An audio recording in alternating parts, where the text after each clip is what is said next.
And thank you to everyone who has joined us this morning. We are really excited to share, or for our communities to share, we'll actually talk as little as possible, but for our communities to share the insights that they have gained over the course of their 100-day challenge around helping folks transition from Project Roomkey to safe and stable housing. Just a couple slides here.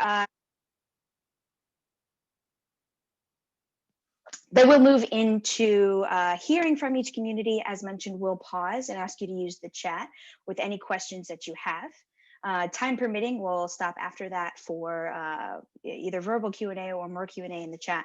And then our friends at the Homeless Coordinating and Financing Council are going to share some resources and information with us. So if you can go ahead to the next slide.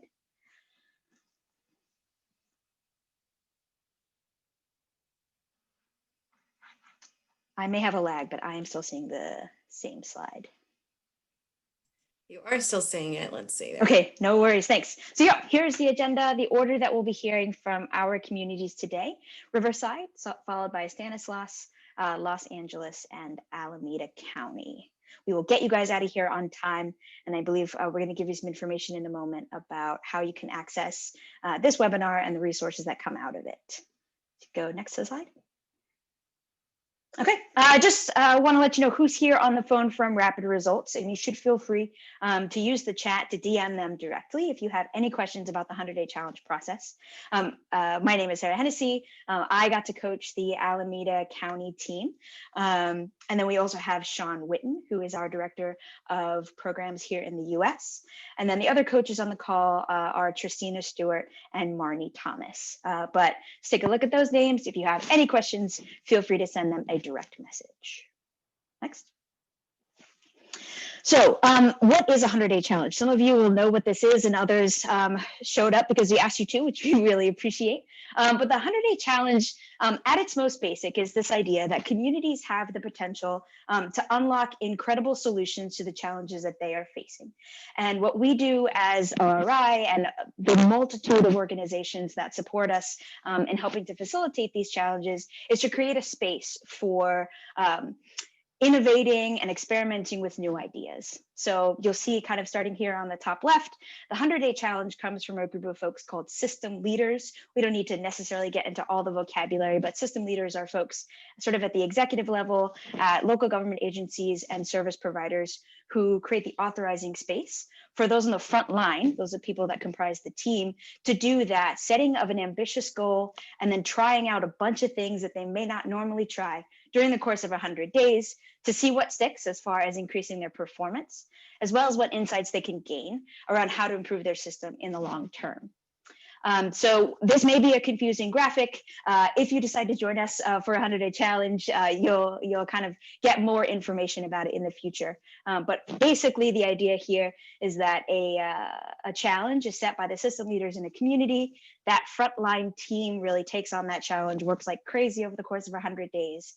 And then that sustaining project, which is the phase that Cohort 1 is in right now, is really about making sure that system shift insights, so what we learn about what might need to change at the system level, is really inculcated so that it sustains over the long term. Next slide. And this is kind of like what the challenge looks like. So again, this is brief, but there are 5 workshops that occur over the course of the challenge.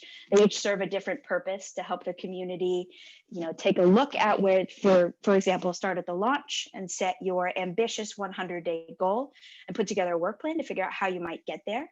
At the midpoint, you take a look at how you might need to change, refocus what you're doing. And then at the sustainability workshop, we all come together, talk about what we've learned, and then at the What's Next workshop, put together a plan for, again, making sure that those system insights are sustained for the community over the long term. Some of these are done as just a single community. So for example, that system leader design session and the midpoint review, to some extent, you're by yourself. And while others, we do in a cohort model. So you'll come together with the other communities that are in your cohort and do a lot of cross-community learning and sharing. And that's especially powerful when we're all working on the same challenge in the same subpopulation, which is the case for this group working on moving out from Project Roomkey to safe and stable housing. And if you have questions about this, feel free to put them in the chat. Our team is looking at it and can answer those while I am talking to you guys. So we can go to the next slide. All right, and Allie, I think I'm going to turn it over to you for the important business of the day. I think we've already started the important business of the day, Sarah. The sort of explaining about 100-day challenges, I think, is incredibly important. So yeah, thank you everybody for being here today. I know many of you are familiar with the work that HCSC has done with Rapid Results over the last number of months now, but wanted to just spend a little bit of time today talking about what was accomplished in the first cohort. So Nana, actually, if you could go to the next slide. So want to just highlight a couple of things for everybody before we hear from the participants themselves.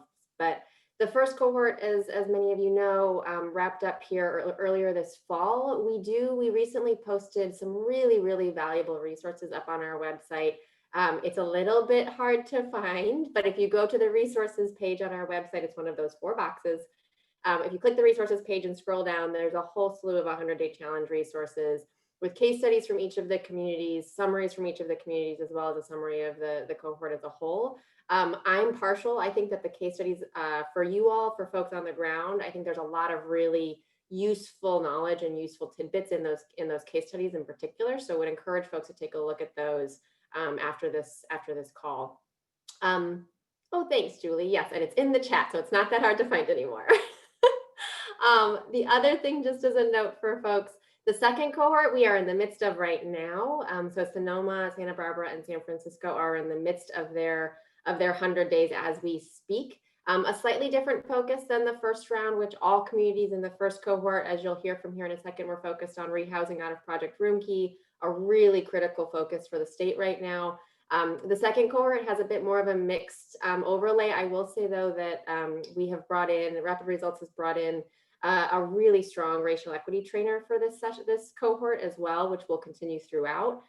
So really getting some good knowledge from that, but a great mix between youth, veterans, and Roomkey rehousing for the second cohort that I think we'll have some really good learnings from.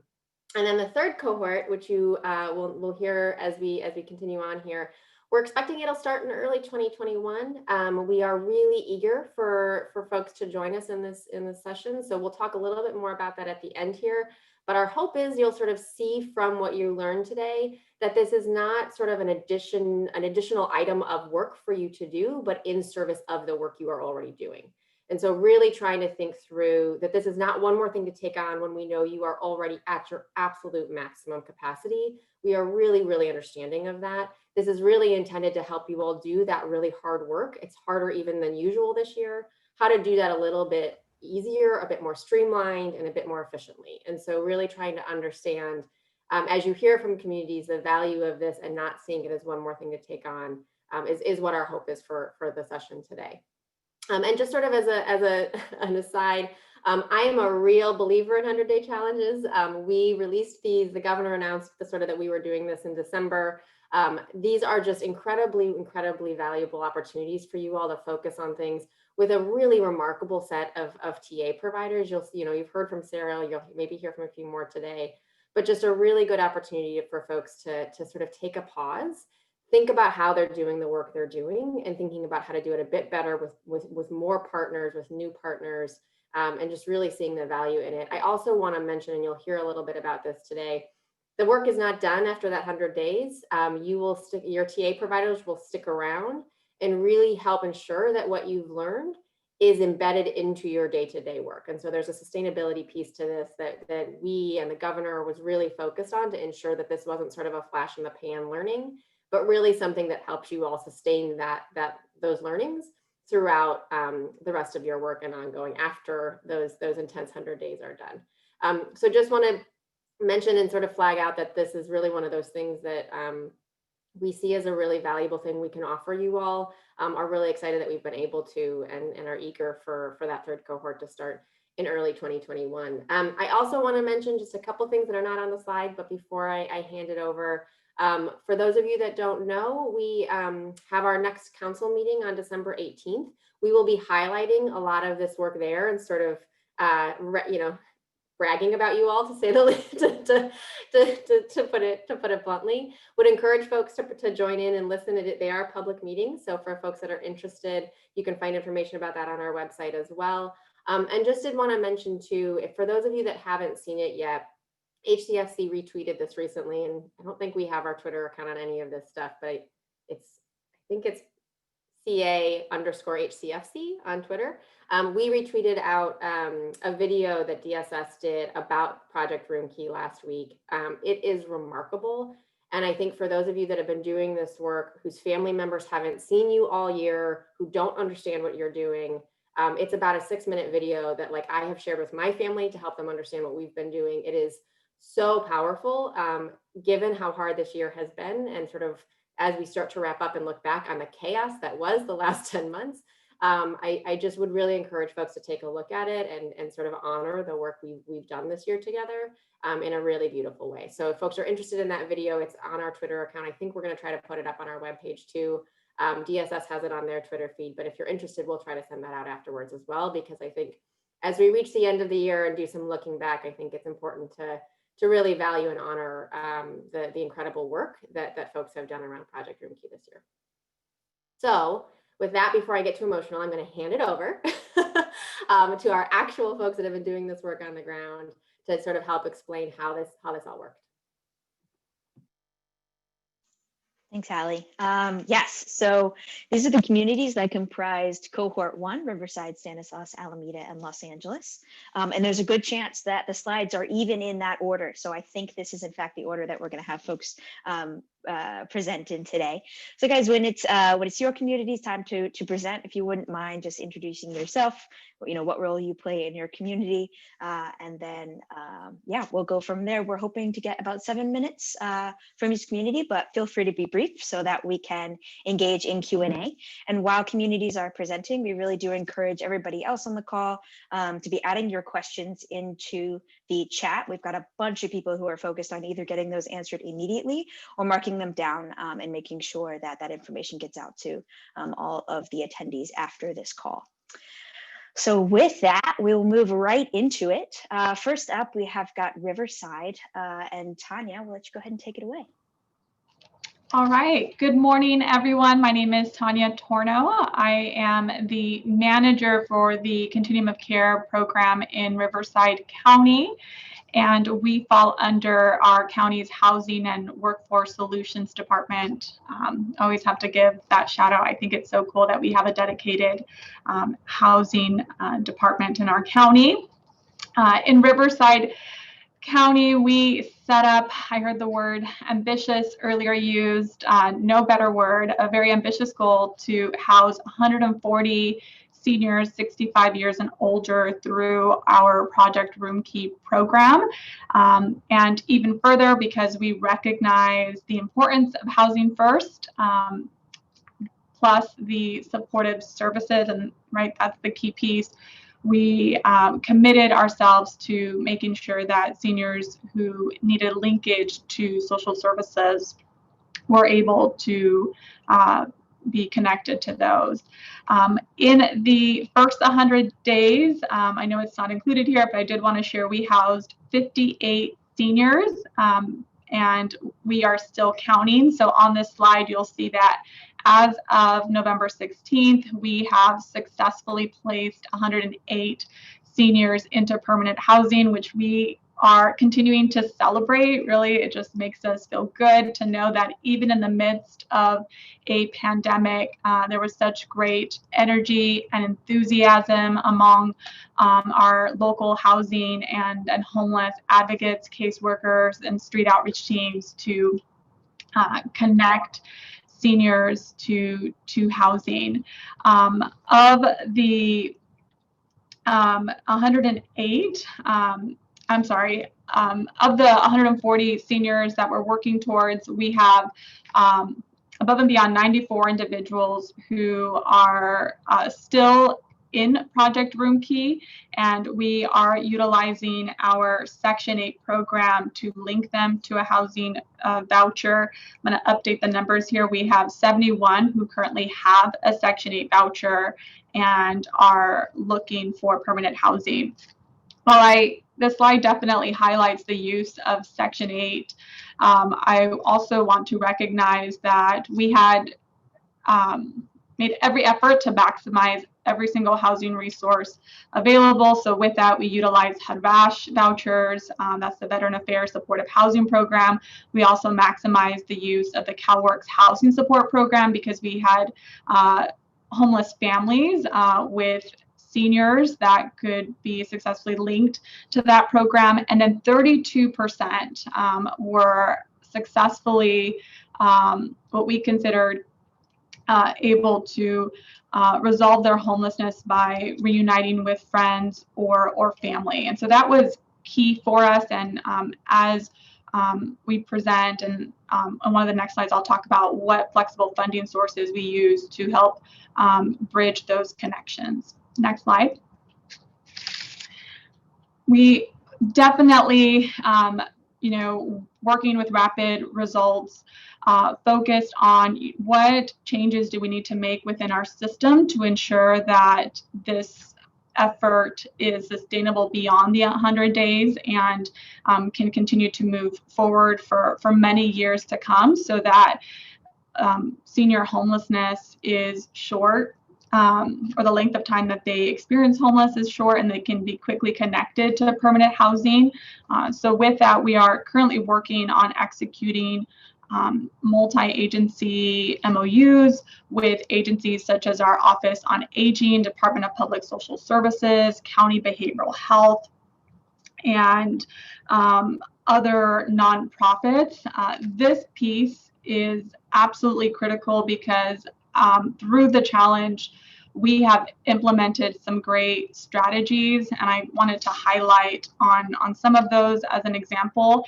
As seniors now access our homeless delivery system automatically, in a social worker from our Department of Public Social Services actually screens them for Medi-Cal, general relief, and other types of benefits that they are that they may be eligible for. In addition, we work very closely with our whole person care program through our county public health department to ensure that seniors are screened by a public health nurse as needed. And so we want to make sure that those types of relationships can continue. In addition, just to highlight on some other system insights, we recognize that there's there could be effort made in enhancing our current CES system, our coordinated entry system, to better support seniors who experience homelessness, so they're not getting lost in this large by name list, which currently in Riverside County consists of over 600 or more individuals. In addition, we have looked at prioritizing local funding that we have. And the word that came to mind as I was preparing for today was, to pay for costs such as application fees, credit check fees. We also utilized home safe funding from the state to help pay for immediate needs that seniors have. So just looking at continuing to utilize those types of special programs so that our street outreach teams, our caseworkers have the resources they need to immediately connect people to our seniors to the resources that they need. In addition, what we learned through Project Roomkey is that seniors are open to non-congregate shelter. When we looked at our 2021 point in time count, over 60% of our seniors were unsheltered, and only 40% were accessing shelter through our congregate settings. And so moving forward, we've already made a commitment on a local level to say we recognize there's value in having specialized, emergency shelter just for seniors. Next slide. And we wanted to end on this note to share, what does caring for seniors in Riverside County mean? And I think what we feel most proudest about is that from day one with Project Roomkey, we recognize the importance to incorporate seniors in our planning to better understand their needs and be able to meet them right where they're at. A lot of seniors are at a, just by the nature of their age, are at a time in their life where they're reflecting on the lives that they lived and like everyone else, sort of trying to figure out, like, was I able to fulfill my purpose? And so we are finding it very, very critical to ensure that our caseworkers, seniors, people that are working with seniors have specialized training to support those needs. In addition, I think it's important to recognize that seniors need to have access to a wide range of services. And so on a local level, we have maintained a list of housing resources that are available to them. So aside from Section 8, looking at, how many units do we have available through respite care, skilled nursing facilities, affordable housing that's dedicated for seniors. Looking at, again, as an example, No Place Like Home, we have some projects that specifically target seniors. So just keeping that housing inventory list present and active, and make sure that that's being shared during our weekly case conferencing. I talked about our CES, and so I think the only other piece I would add here is, we're looking at, do we continue to maintain a separate by name list for seniors so they can, again, don't get lost in this larger list. And especially important, we wanted to make sure to recognize that there are, whether it's departments, nonprofits, faith-based communities that have specialized programs that target seniors. And so making sure that we continue to embrace those relationships, formalize those relationships to better support seniors who are in need. And so with that, happy to just be a part of this today. I want to encourage you to reach out to us. We're happy to share and provide more information on, how we got started, what worked, what we had to kind of maybe pause and rethink in the process. There were certainly a lot of learning moments, but definitely Riverside County is very, very proud of its accomplishments, and we're still counting and working towards our goal of 140. Thank you. Tanya, thank you so much. And I can attest to the fact that Riverside was the team player during the challenge. So, if you have any questions about any of the multitude insights that Tanya highlighted just now, please don't hesitate to reach out to them. So obviously we should have scheduled this webinar to be approximately 4.5 hours long. But again, if you have questions that are coming in, we're not going to pause in between communities. Just go ahead and dump those into the chat. And we will move right into our friends at STANISLAUS. So Kyle, I'll let you take it away. Awesome. Thank you so much, Sarah. Can you all hear me okay? Yes, thanks. Perfect. All righty. So my name is Kyle DeJesus, and I'm the Housing and Support Services Manager here in Stanislaus County. And so just a little bit about my role. I provide oversight and management for our one-stop shop service center for homeless services. And we provide navigation services for individuals seeking housing, shelter, mental health, public benefits, Social Security, pretty much anything that the homeless individual needs.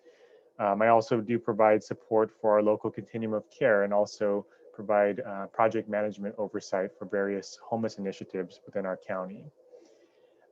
So for Team Stanislaus, our goal was stated as follows: in 100 days, 100 individuals experiencing homelessness that are 65 and older, and/or individuals experiencing homelessness with underlying medical conditions will exit Project Roomkey into safe and stable housing, which may include permanent supportive housing or landlord engaged units, with the focus on veterans, individuals with severe mental illness, and/or substance use disorder, and individuals with disabilities.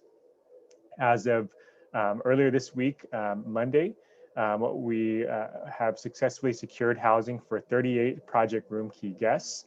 35 have actually physically moved in to various forms of housing, whether it's permanent supportive housing, transitional housing, or boarding care facilities.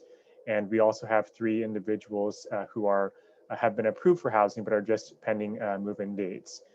A little bit of background. The reason why we came up with 100 individuals was because our site that we currently use to house our at-risk population did have, give or take, about 100 individuals each day. So we thought, well, let's try to house all of them. And so so far we're about 40% there. And similarly to Riverside, we're still making strides to continue to get those remaining folks into stable housing. Next slide, please. Some of the key insights that we developed as a result of this 100-day process that our group will continue focusing on moving forward includes the following. Our 100-day challenge group is currently working alongside our community's coordinated entry partners on developing multiple deliverables. The first two listed kind of go hand in hand. The development of a universal housing application. Essentially, we're trying to compile all of our primary information into one application, and also including the attachments for each of the housing providers in our county, and really just trying to streamline the interview process that would capture all of the needed information on our clients in one interview. The second, standardized documentation requirements, creating a packet of all of the approved HUD and state regulations and documents for each housing program. And we're really trying to, similarly with Riverside County, to refine our coordinated entry system and really make it more efficient and less work for our homeless service provider and outreach staff as well. The third bullet is our landlord mitigation fund and online hub. Part of our effort, we've taken strides to work on developing a framework for a one-stop hub to serve as a platform for our landlords in our community, where they can access information on tenant rights, landlord rights, HUD regulations, eviction processes, pretty much everything needed to equip our landlords in our community. We were also able to hold midway throughout our challenge a landlord engagement event where we outreach to over 100 different landlords in our community to try and secure some other forms of housing to place our Project Roomkey guests. We are working on developing a second landlord engagement 2.0 sequel, if you want to call it, to continue to, those efforts and continue to build those relationships amongst our landlords in our community. And so down the road, we also hope to establish a mitigation fund for the maintenance of this hub, as well as for our events that we hold, whether virtually or hopefully in the future in person once the pandemic subsides. Our fourth bullet, we are working to standardize our case management practices. One of the common themes in our community, there's been a lot of service providers and other providers that are kind of have confusion amongst what exactly case management means, what it entails. We realize that several different agencies can provide case management, but that can mean different things to each agency. So really just kind of honing down on collecting information from our service providers and trying to get a buy-in from our community as far as one universal acceptance and of a case management definition for our homeless individuals in our county. And so we're working to develop a checklist of exactly what case management entails, including the length of time, whether it's pre-housing or post-housing, and really trying to get that buy-in from our service providers and our housing providers, just to, again, try and refine our process and make everything more efficient for those that are actually doing the boots on the ground work. And then lastly, we are taking efforts to address our racial equity and trying to incorporate practices within our HMIS system, our homeless management information system, and supplemental tools to make our work more equitable. Really trying to incorporate specific information related to race, ethnicity, and gender orientation. And that would be through outreaching to some of our community-based organizations that can help us who focus on these specific subpopulations, doing some research with other partners and faith-based organizations as well, and really just trying to incorporate as much as we can that racial equity component within our coordinated entry tools. Next slide, please. So one thing I do want to highlight with our Stanislaus County is, and one thing that I'm very proud of, is just the collaboration that I've seen in our community. Something I'm definitely very grateful to have been a part of and help lead. Just really seeing our community come together for this all hands on deck effort has been very, very humbling to see. And I definitely wanted to highlight the partnerships and efforts that we had made early on in our as part of our challenge. Initially, when this challenge started, we really tried to get creative and think outside of the box, as opposed to just the regular service providers that we typically work with within our homeless system of care. And so our group really brainstormed and thought about, what are some of the partners that, aren't at the table yet that we should invite, that are otherwise not included already within our system of care. And so we did reach out to our area agency on aging providers, our veteran service providers, specifically within our goal as far as the elderly. We reached out to our adult protective services, and also various public health and healthcare providers, given the specific population that we were targeting as part of this effort. Also, when it comes to the actual data component, early on, we made strides to make sure that we did everything we could to capture the information on our 100+ Project Roomkey guests as soon as possible, and really reviewing the data, understanding the specific demographics as far as, how many individuals, were elderly, how many had some type of chronic health condition or chronic disability, how many had, mental health issues or substance use disorder, how many were veterans, and analyzing that data and really helped us, provide that outreach to our other agencies and bringing them forward to the table. And so our collaboration has been really awesome in our county. And I did want to one of the examples that just kind of comes to mind is, we had different service providers through our aging and veteran services, our community housing providers, and another community-based organization.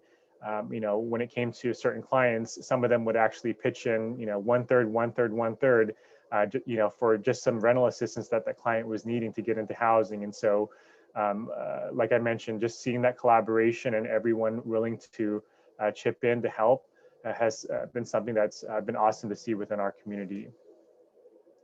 Next slide, please.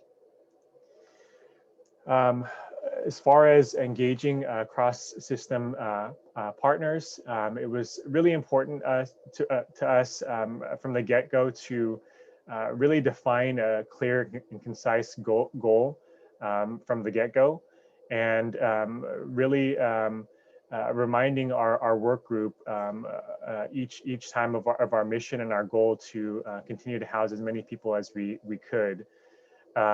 We also made sure that we spread word of our effort through various public meeting forums, through our Board of Supervisors meetings, our local continuum of care meetings. We also outreach through through the press and social media platforms, through our county Facebook, Twitter, and county webpage. And word really got out fast about our mission. And one thing that really stood out, it was just how specific we were within our goal, and what populations we wanted to target within this effort. And so just an example, when it came to, for instance, our veteran service providers, word quickly got out at some of our meetings, and some of our veteran service providers would hear about it and just kind of gauge interest as far as, hey, well, what is this 100-day challenge about? And they're talking about veterans, like, well, I kind of want to know a little bit more about this. And so that investment in outreach really helped get that community buy-in, especially from some of those service providers that we really need to make those connections with. And then just the collaboration, maintaining that participation. Our group met weekly, every Thursday morning. We really tried to make it very fun at the same time while doing, work that sometimes can be really stressful.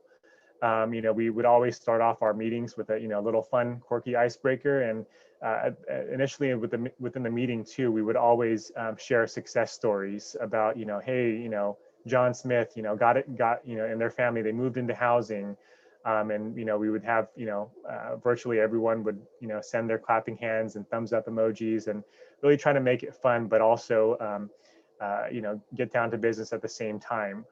One thing that was unique about our group as well, as far as the collaboration and the different diverse providers that we had had program directors, we had members from our continuum of care board members, we had program managers, we had the actual boots on the ground staff, and so really having that diverse group of individuals made our work very efficient. And one of the things that we would say also within our group is, we try to make our work groups. One thing that we would say is, hey, this is Vegas, and what happens in Vegas stays in Vegas. And really just that atmosphere in people being able to be comfortable and being vulnerable about, hey, like, I think we should do this. And, like from the boots on the ground staff, having that feedback really helped us,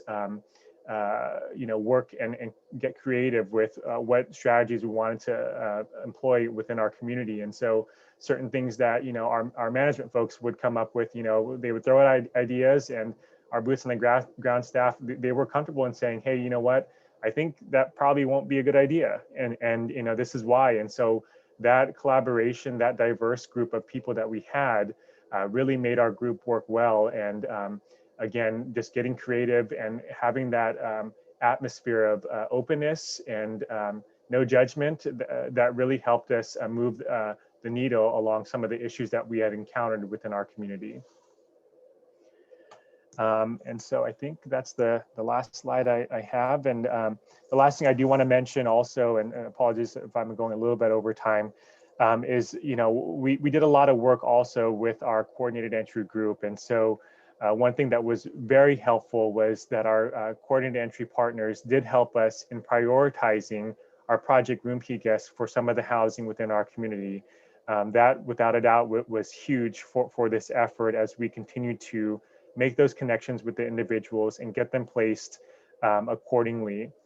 Our boots on the ground staff, they did a great job of getting individuals at the Project Roomkey site to continue to remind them that, hey, this is a temporary site, we would engage them with conversations and talk to them constantly about, hey, what's your housing plan, and getting the ball rolling, and making sure that when we were down there visiting, that they would make those connections and relationships with our service providers.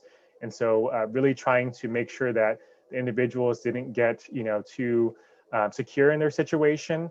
We would always, do our best to make sure that during our regular outreach visits to the sites, we would continue to make sure that they are continuing to know that this is a temporary site, and that continue to engage them in thinking about what are their next steps, after it's done, as most of them didn't want to return back to their shelter of origins.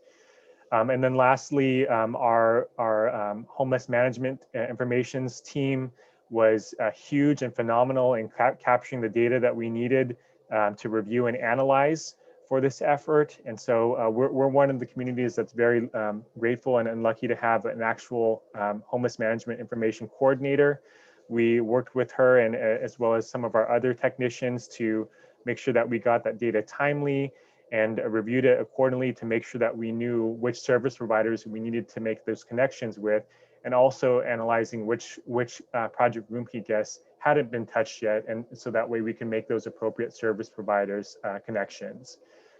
So I apologize if I kind of went a little bit over, but I just wanted to make sure I added those few little tidbits. And so The last thing I'll say is this effort was definitely something that was great to be a part of. And if I could just kind of make a recommendation also is, when it comes to, assigning, team leaders or team sponsors, one thing that was really helpful was the people that we had elected to serve in these roles was people that already had those established connections with a lot of the service providers in the community. And it really helped as far as that partnership maintenance and also recruiting those needed partners. Really having those specific people serve in those roles was huge for our community and getting the buy-in and acceptance from the rest of the service providers in the community. So with that, I'll go ahead and end my presentation. Thank you, Kyle. Gosh, he's not a plant, I promise. But we really do appreciate that, Kyle. You guys were, during your challenge, relentless about being loud about what you were doing. And I think that really, really helped as far as bringing in new partners, fresh blood, fresh ideas. It was awesome to see. And something that you hadn't mentioned that I think really contributed to your success also was that when those people became interested, you had something for them to do. There was a way for them to plug in, and it wasn't just come be part of sort of a vague and a little bit amorphous like campaign. And I think that's true of all of the teams. This action focused nature of we have a place for you to immediately plug in, try something new, really generates an interesting and kind of energy in the community. All right, so we'll move to Alameda. So I believe we have Colleen on the line to tell us a little bit about what happened up there. Yes, good morning, everyone. Nice to see colleagues from other counties and also Rapid Results Institute folks again. It's been a little while. I'm Colleen Budenholzer. I'm the Homestretch Program Manager with Alameda County Healthcare Services Agency in the Office of Homeless Care and Coordination. And our goal at the beginning of the 100-day challenge was to connect 400 Project Roomkey guests from hotels, motels, and trailer sites to safe and stable housing.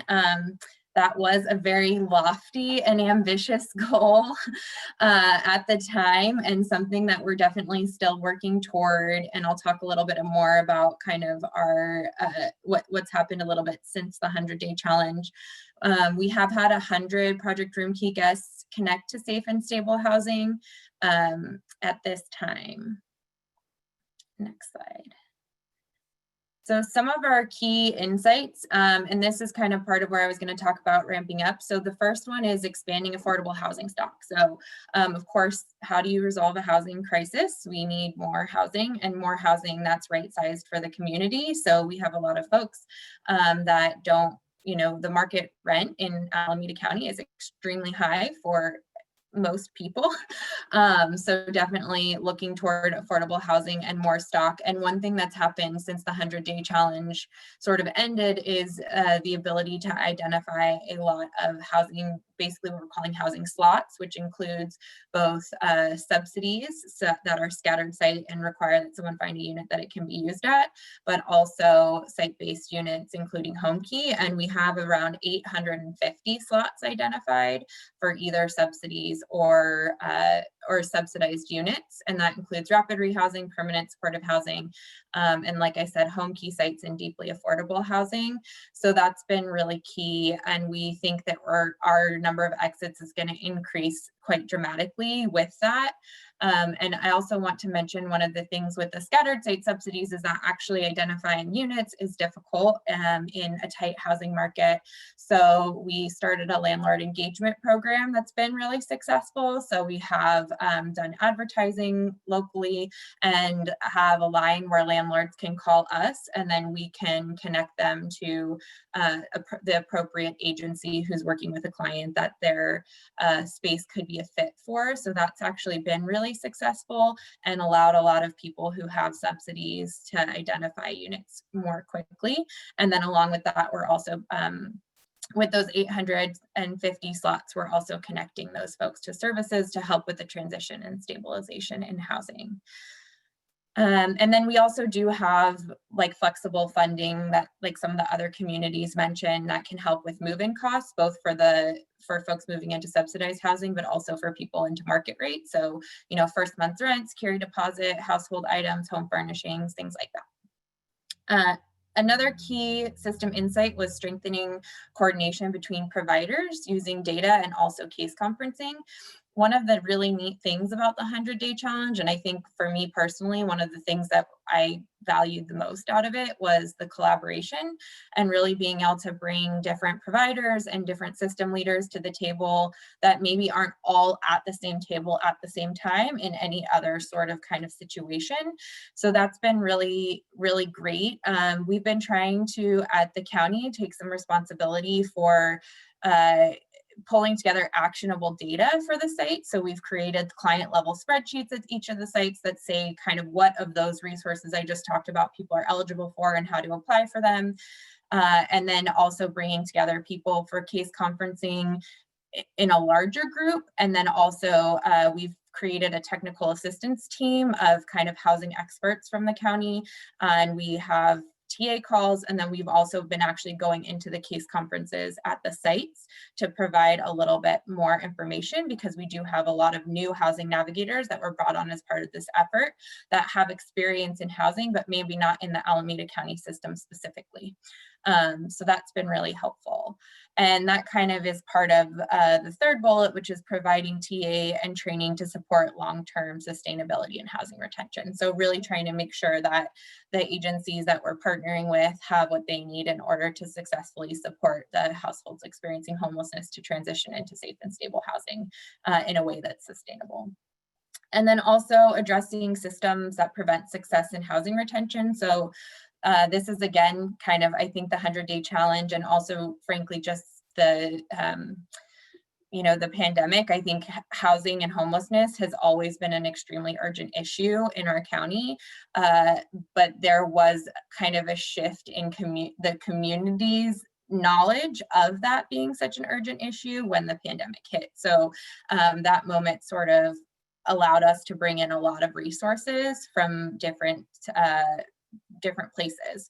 So we've been partnering closely and always have with behavioral health care to make sure that folks are connected to any behavioral health care services that they need, thinking about employment, thinking about reentry, and basically building the infrastructure to help people transition and maintain housing with subsidy administration, ongoing navigation, case management services.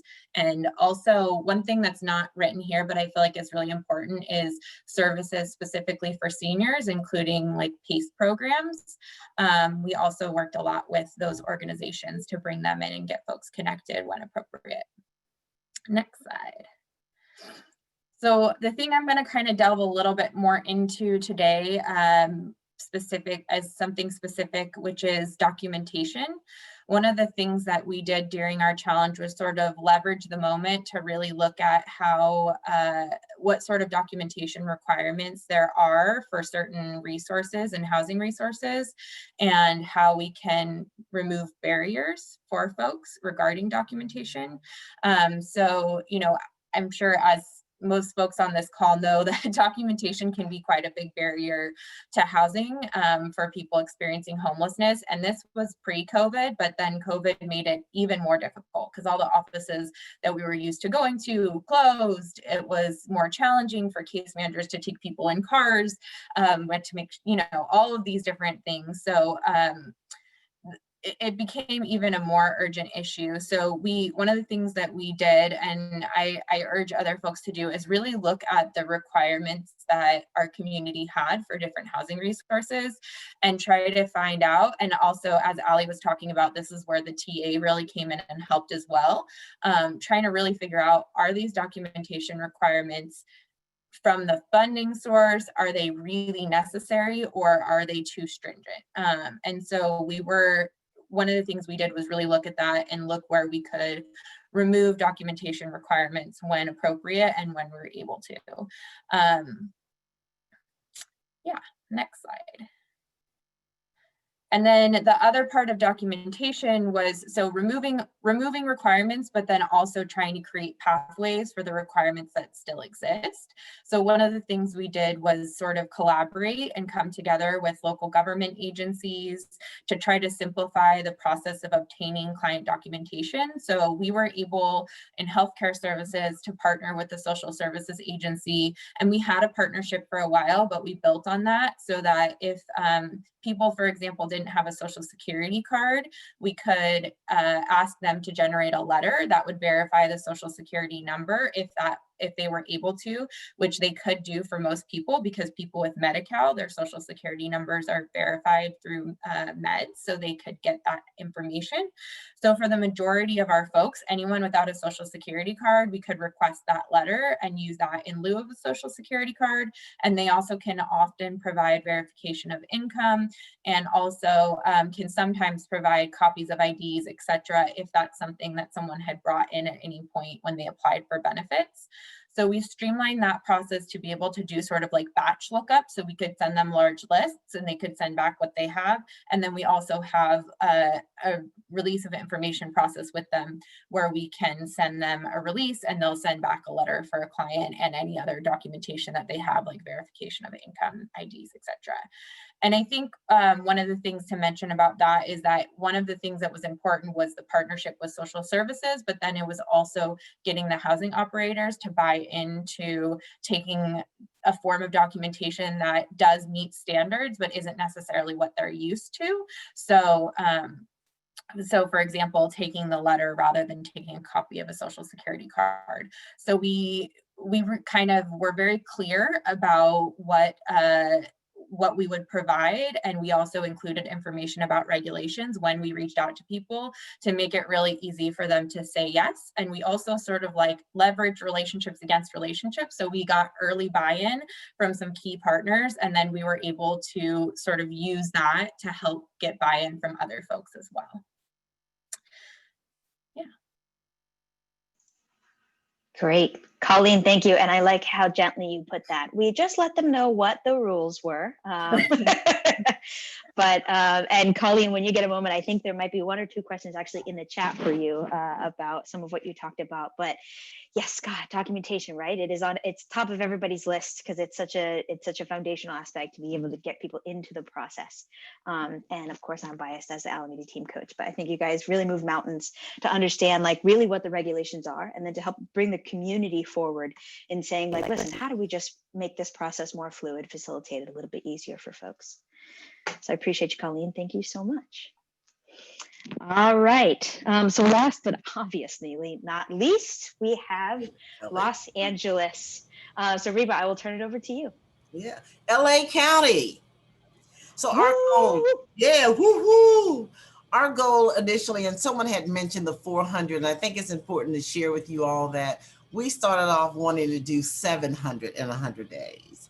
And so we realized and learned so much about here in LA County, the challenges, the barriers that we face on a regular basis. And so we were able to pull that back and still be successful.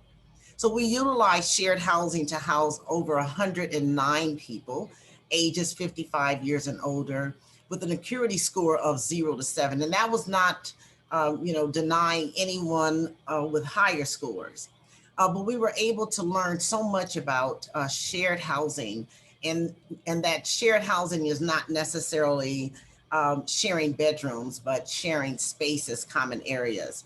And what's fascinating is, as a part of the Project Roomkey site, you find that, and there are so many across the continuum in LA County. I think there's roughly about 38, if I'm not mistaken, from the jump.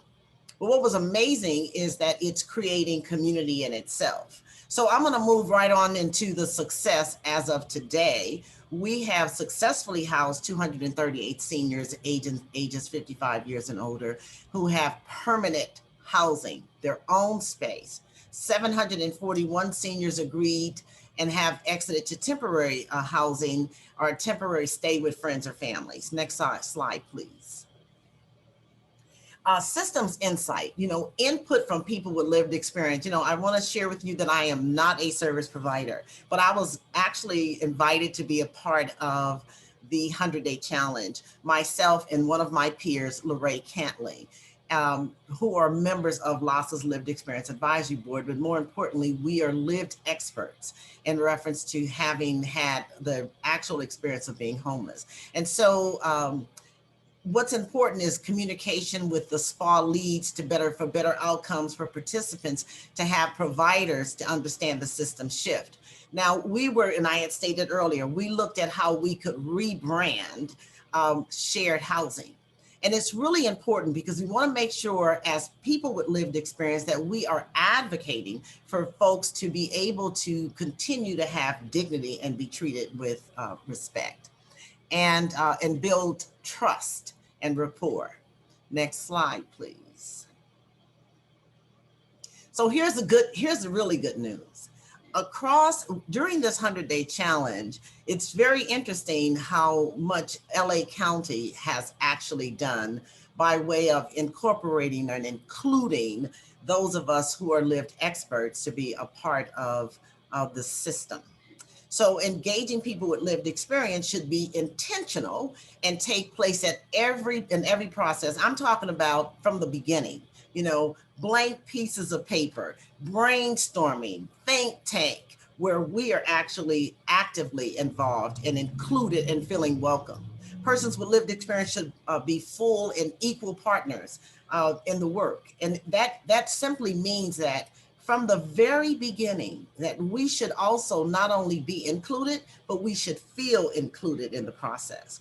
That providers should support us with lived experience to build their capacity in understanding the homeless response system. And that's simply because we have actually been there and done that. And if we are utilizing services or have utilized services, we know oh so well the importance of what that actually looks like, what it feels like, and be able to weigh in on what necessary changes must happen in order for us all to be successful.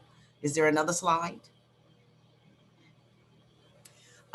Before I go into this slide, I think that it's important to share with you that I have been actively involved with LA County around housing and employment fairs that were created at our Project Roomkey site in order to engage with participants, the guests of the hotels, but more importantly, to begin to help them to understand the importance of that this is a temporary stay, and to provide them with some subsidies as well as some support. And so here in LA County, what we have is navigators, housing locators, problem solvers, stabilizers, so that we're looking also at retention. Retention is very, very critical.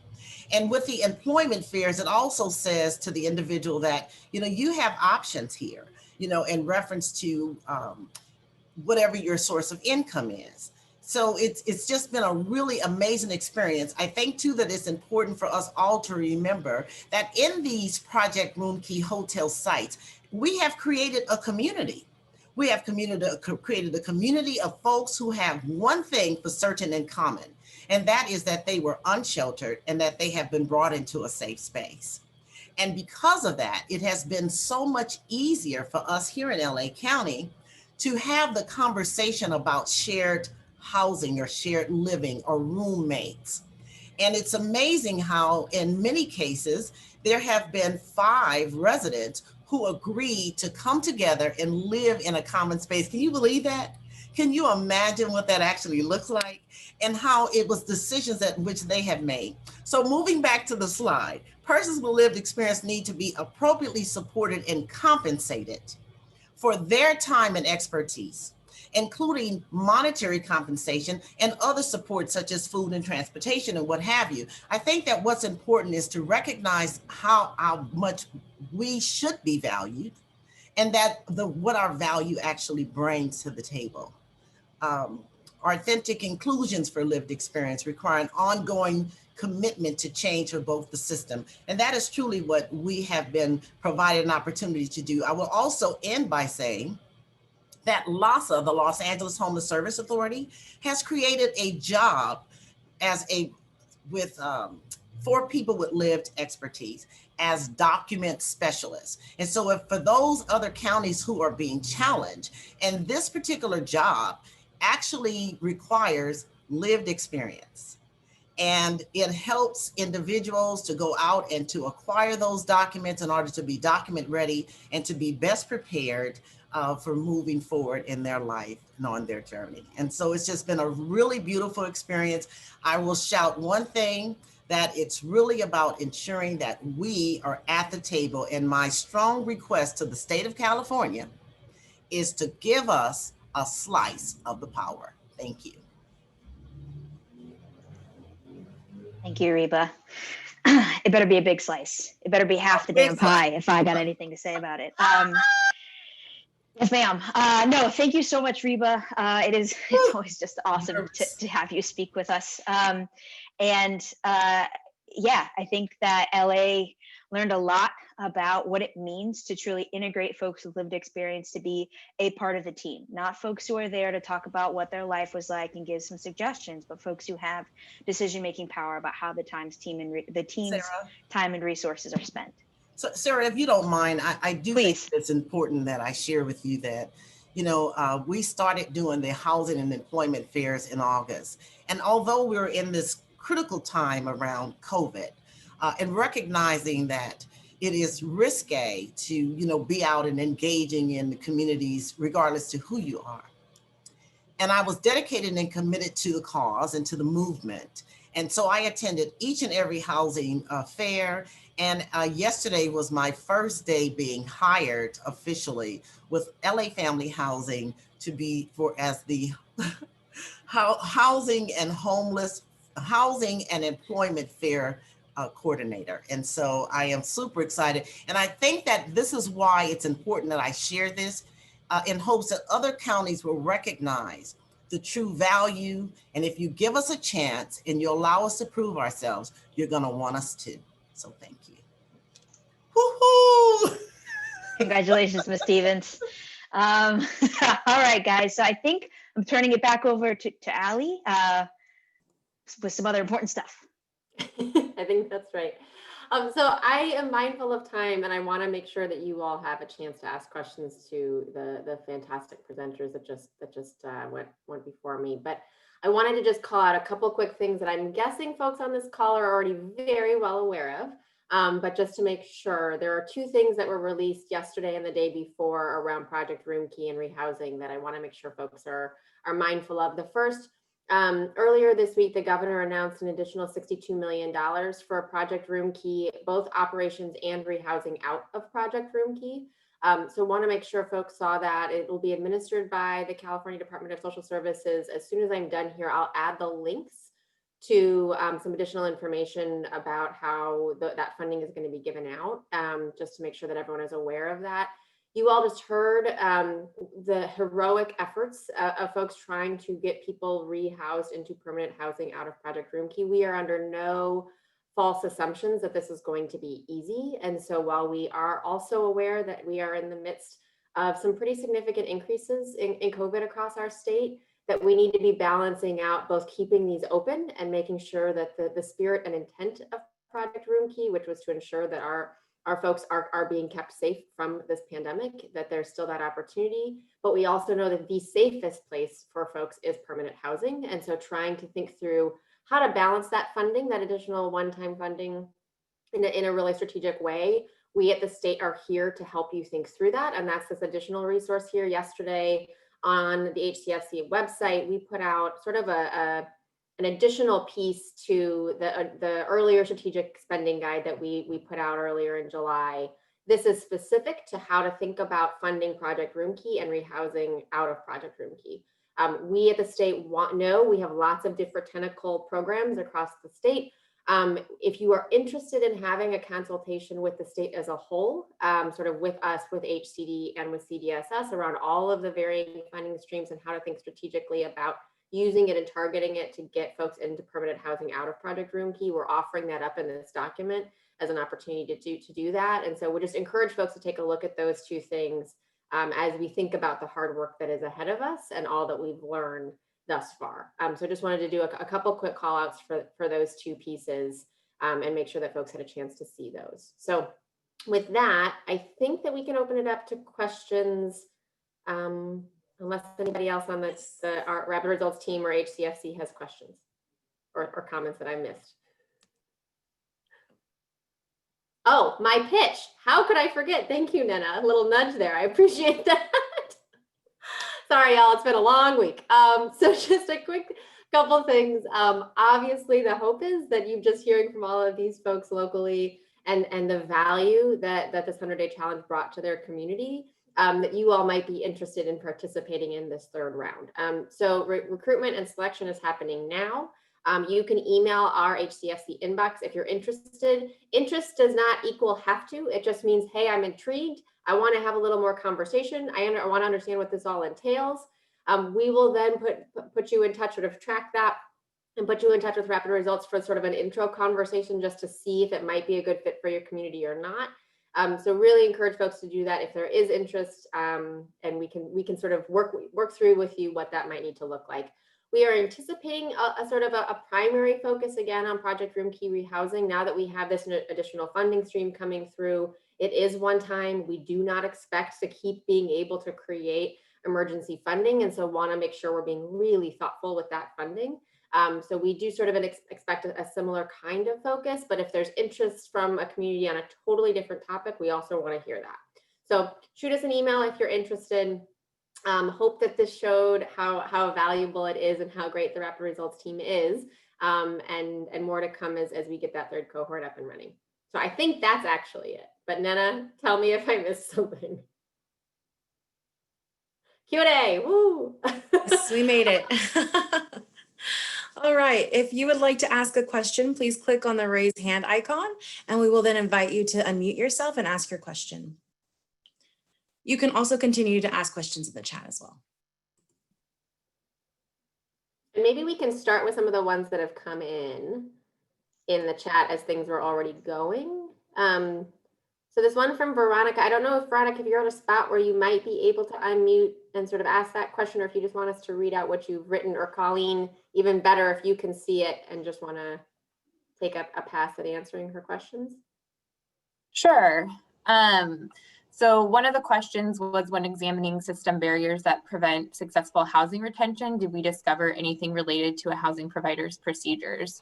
And for me, I feel like this is something that has been a journey that started much prior to Project Roomkey, of partnering and working with housing operators. And we're really lucky in our county that we were able to recently launch a learning collaborative for supportive housing providers, and partnering with Corporation for Supportive Housing to do that.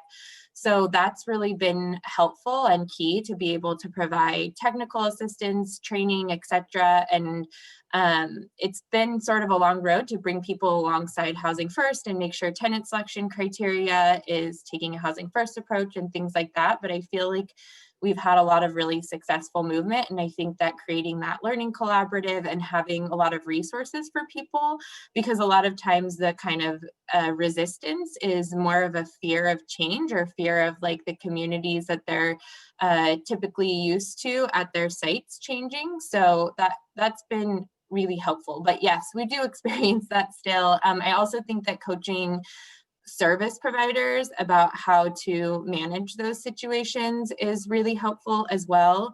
I think one of the other things that helps is that we have a landlord liaison program. So we have staff that actually build relationships just with landlords, so they know that they have that resource to reach out to help resolve issues when they come up. And then I think that, and then also in terms of our subsidy administrators, we have kind of a strong community there. We meet monthly and talk about any issues and sort of how to move forward as a system with improving our subsidy programs. And then as far as documentation being collected, has anyone refused? Not yet. We've had a couple people that it's taken a while and multiple efforts to sort of get an answer, but we've actually been really successful at getting folks to take the documentation that we're able to generate. Great, thanks, Colleen.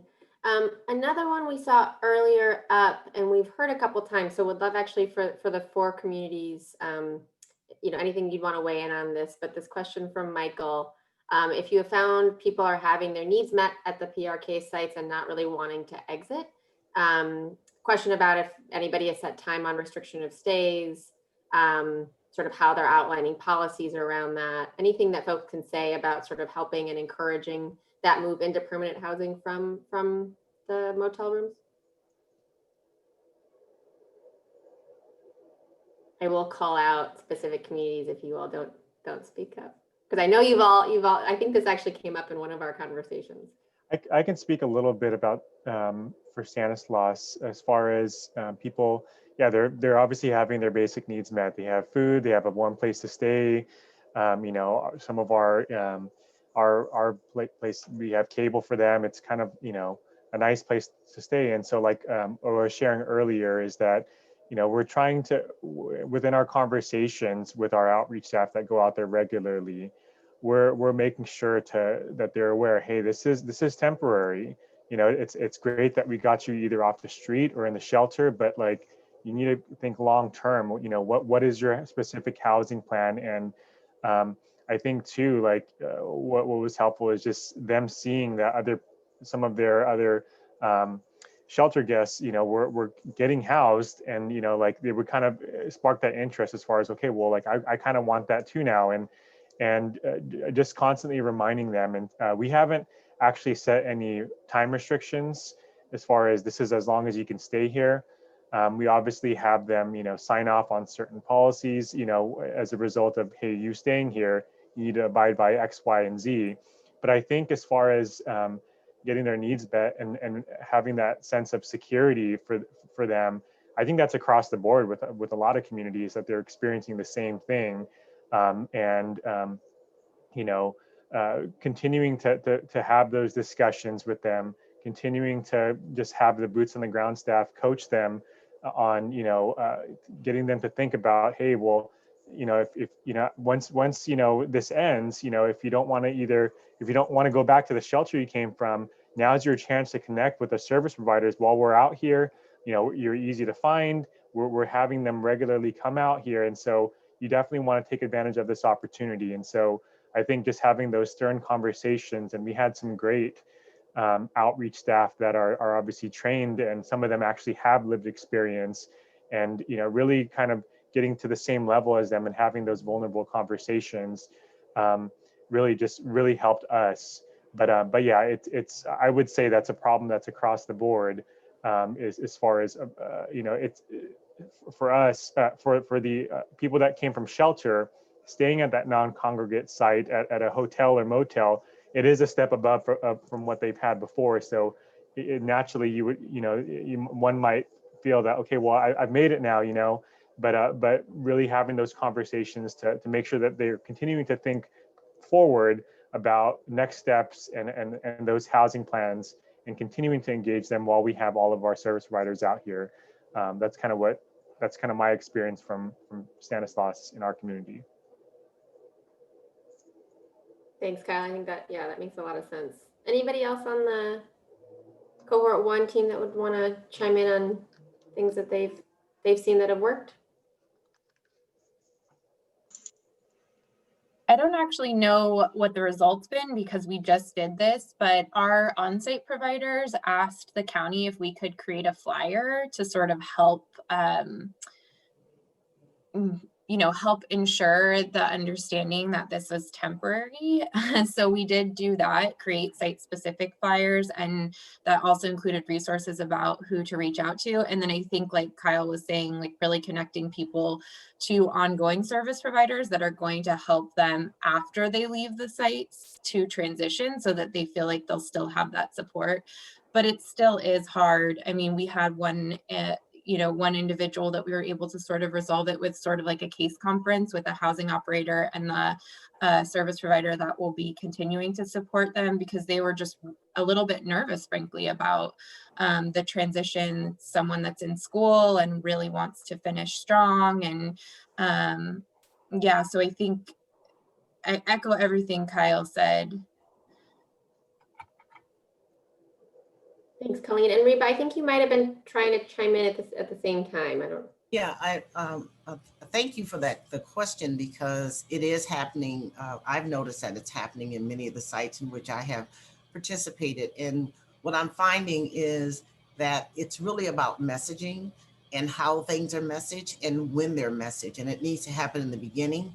However, I do want to remind us all that, this pandemic hit and the state of California, responded to do something to make something happen. And so you're, sort of building this as you go for those who come through your project Home Keys. But I think that it's really important that we're very open and honest about it. And this is why I compliment LA County for having problem solvers as well as the stabilizers, because it really does allow them to be present and meet folks where they are. I think too that one of the problems that we face is that folks are receiving such a bare minimum of dollars, and you can't afford to live by yourself. And so the challenge that many people have about living with strangers, and this is why it's important that we recognize that these are communities that have already been established and created by way of these Project Roomkey sites. But I think too, that as I'm talking with LA Family Housing now, that it's about creating something festive, bringing people out of their rooms. Hey, let's blow up some balloons, let's have some hot dogs on the grill, let's do some, some raffles, some prizes, and let's have some real conversations about the importance of housing, but also reminding people that this is a temporary stay. Our public health folks would kill me if I didn't mention also do that all while wearing a mask, okay? And we're doing all that wearing a mask and being social distance, but it can be done, Yes. It can be done. And we need to be more creative and innovative around how we are going to be successful so that the participants are successful as well. It is important. Yes, that there's still ways to bring joys even in the midst of a pandemic, and we just got to be a bit more creative. I agree. Okay, I see another question in the chat function. Any communities having difficulties with individuals being too choosy with housing units? If so, what are some tactics that you have found helpful?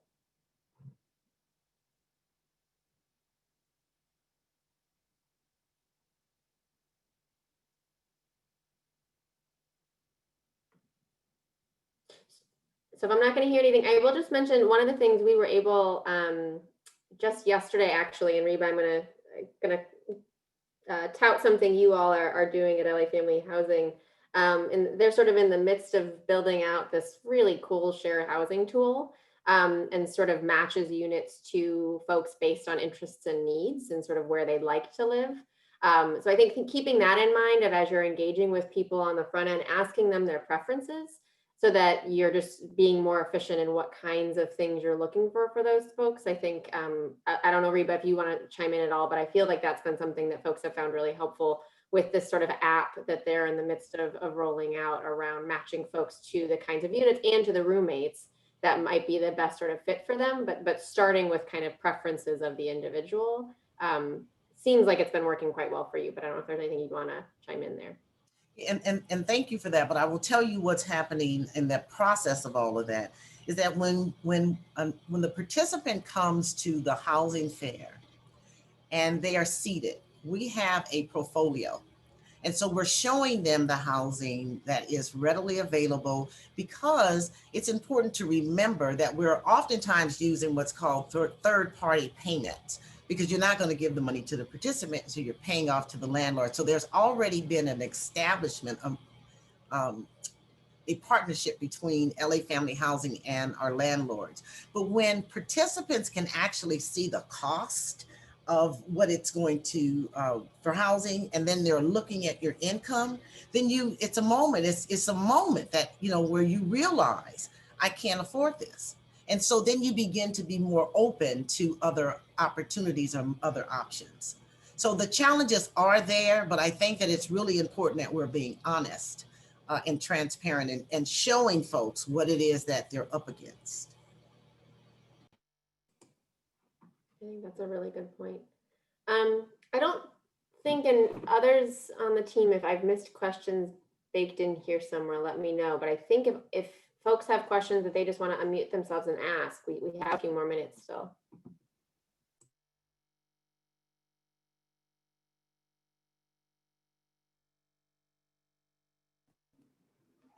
I don't have a question, Allie, it's Hafsa, but I just, I've been trying to go in and out, and I just am floored every time I could catch some of the amazing work. So I just really wanted to tell everyone that what amazing work. I've had the opportunity to work in both LA and Riverside, and just feeling very humbled and grateful at just the amazing work that happened through this collaboration. So I also want to say kudos to the state and your team for working on this with Rapid Rehousing, or with not Rapid Rehousing, Rapid Results. How many times have you heard that? You should get like $1 million each time you heard that.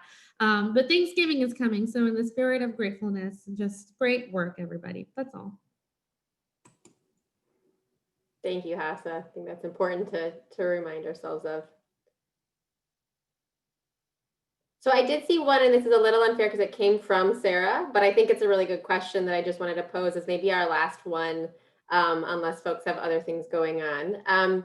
So if there are communities, any of the 4 communities that would want to share out a bit about carrots and how you use carrots to best get new partners engaged. I think that is one thing that with this cohort, there were a lot of new partnerships that have been created, and I think we're already seeing that with cohort 2 as well.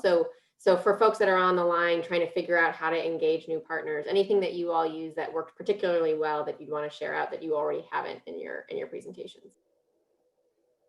I can kind of share a little bit, similar to what I had shared during my section for STANISLAUS, really investing on just outreach and getting the communication about the effort to the community as soon as possible.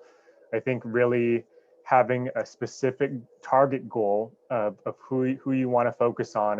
When our community saw veterans, they saw, the elderly, disabled, like all the individuals that are, like I said, our aging and service area agency on aging, our adult protective services, veteran services, different health service providers, they came forward to the table out of seeing that.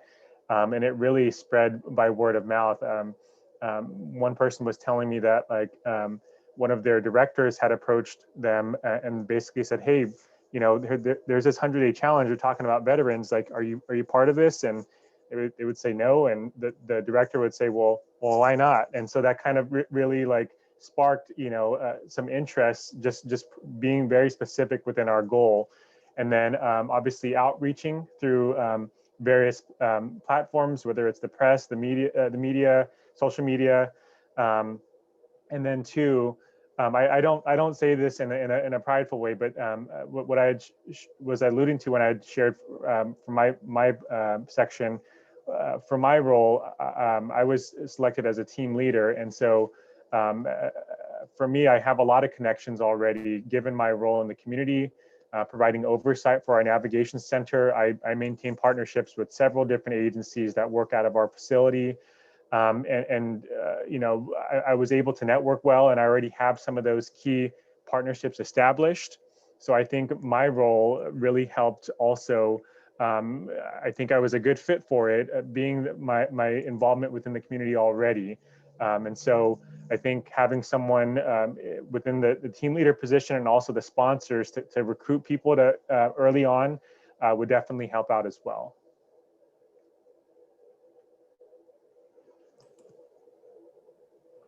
Great, thanks, Kyle. And I think that's an important piece of sort of, for those of you that are interested in participating in the 3rd cohort, really, as you have those conversations with Rapid Results, thinking about who fits which seat, and sort of how to best maximize the skills and talents you have in your community, I think is a really good point. So thanks for that. So I think we're wrapping up, unless anybody wants to steal one last question.